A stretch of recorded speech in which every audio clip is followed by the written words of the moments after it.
Hello, boys and girls. Thank you for joining me. My name is Mrs. Annie, and today I'm reading the book Without a Story. Enjoy.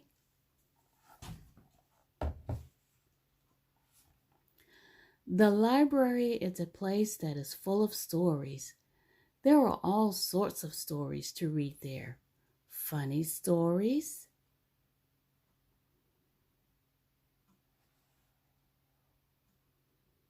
scary stories, sad stories, and there are also the stories that the books tell about you. Oh, yes, when the library closes and the last librarian has gone home to bed, when there is absolutely nobody about,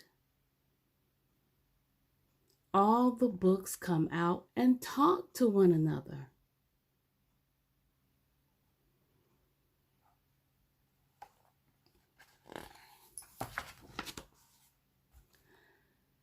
My last reader read me on the bus, said Billy, the big book of birds.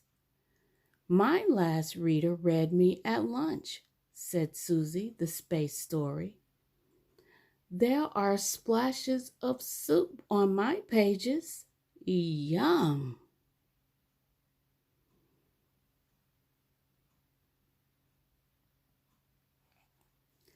Sitting way up on the highest shelf in the library, Dusty sighed sadly. They put me up here when I arrived, so no one has ever read me. I don't even know what kind of book I am. Aw, poor Dusty.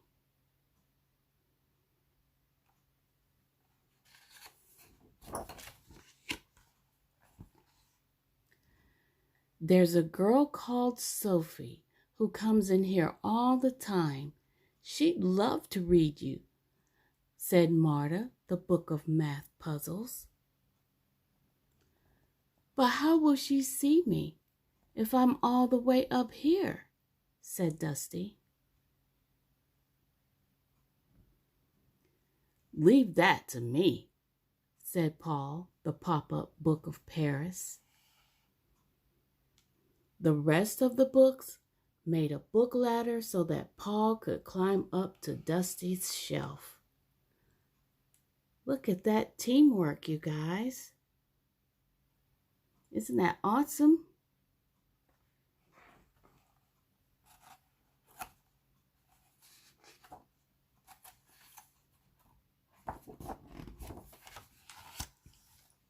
The next morning, Sophie came into the library with her dad and her little brother Jake.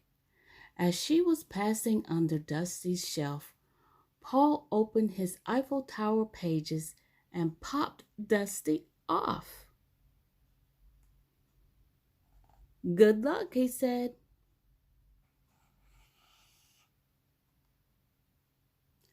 Down Dusty tumbled until he landed on the floor, right in front of Sophie. She picked Dusty up, and she just about to open him when she saw her friend Layla. So instead, Sophie put Dusty on a table and ran over to say hello.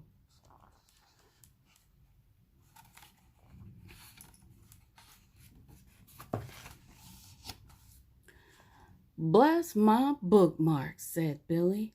How can we help him? We can't, said Susie. No one must ever see us move. So the other books could only watch as Sophie's little brother Jake sat down at the table. But Jake's never read anything, said Marta. He just draws. He won't even notice poor Dusty is there. What do you think, boys and girls? Do you think he's going to notice that Dusty is there? Well, let's see.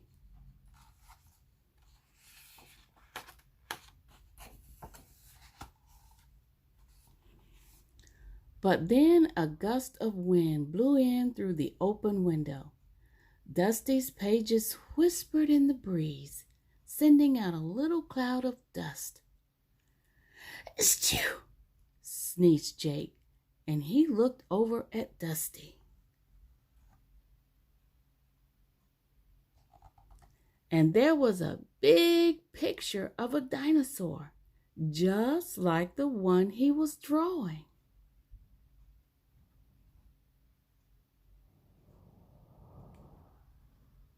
So Jake pulled Dusty over and looked at the cover. Then he turned the page and saw another dinosaur picture and another. Dusty was full of them. And next to each picture there were words all about dinosaurs, his favorite thing in the whole wide world.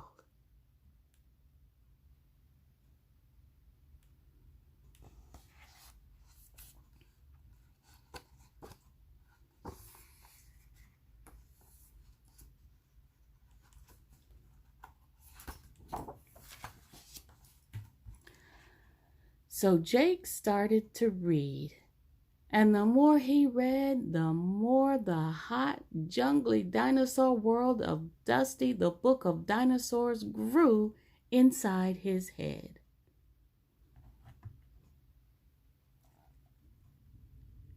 Looked like he loves the book. He was still reading when Dad said it was time to leave. But Jake didn't want to leave. He wanted to keep on reading. So the librarian explained he could borrow the book and take it home with him.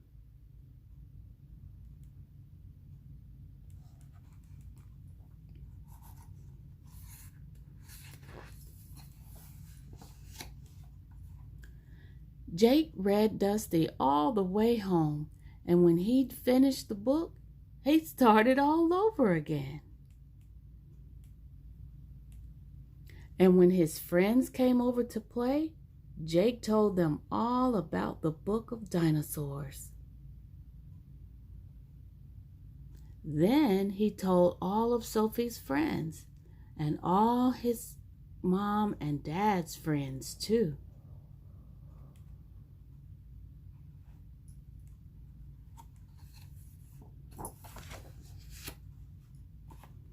When Jake brought Dusty back to the library the following week, all the other books wanted to know about his adventure.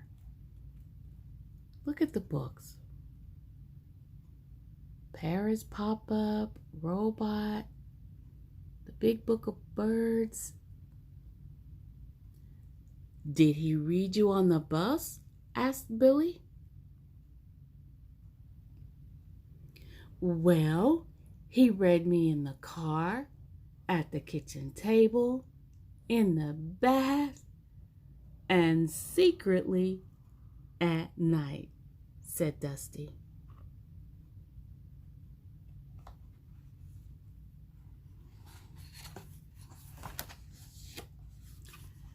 Then he shared me with his friends. Do you share your books with your friends too, boys and girls? I surely hope so.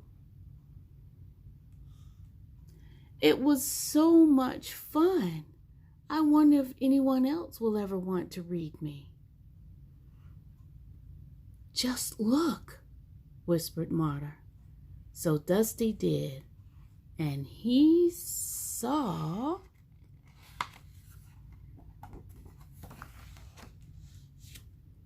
everyone did.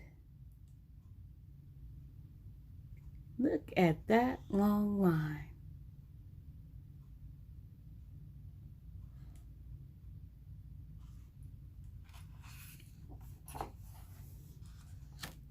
That's it.